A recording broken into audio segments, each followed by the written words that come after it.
3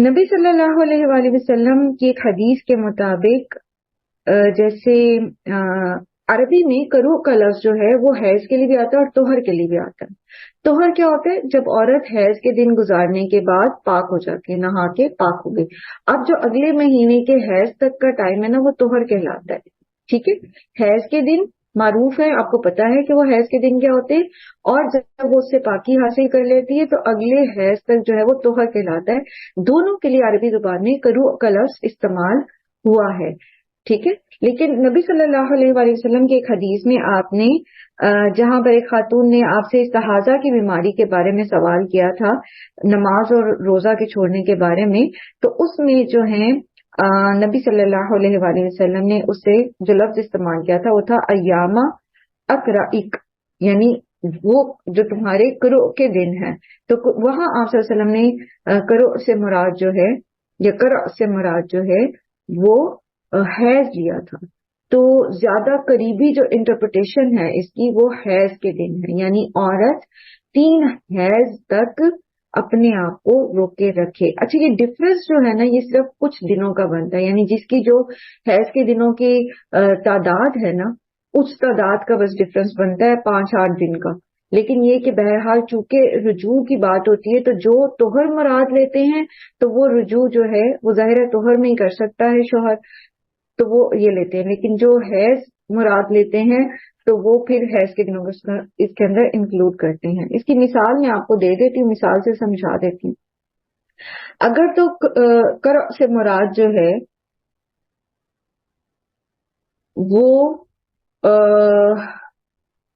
طہر لیا گیا یعنی حیض کے بعد کی مدت، تو مثال کے طور پر ایک عورت جو ہے فرض کریں اس کو ہر مہینے کی آپ کو بتائیے کہ میں نے پہلے بھی آپ سے عرض کیا تھا کہ یہ جو دنوں کی جہاں پر بھی دنوں کا تعین کرنا ہوتا ہے یا مقدار کا، رمضان کی ہم بات کرتے ہیں غالباً، تو اس میں نے آپ کو بتایا تھا کہ اسلامی مہینے کاؤنٹ ہوتے ہیں. ٹھیک ہے، جیسے عدت ہے، رضاعت ہے، ٹھیک ہے، ان سب کے لیے اسلامی مہینے کی تاریخ کاؤنٹ ہوگی.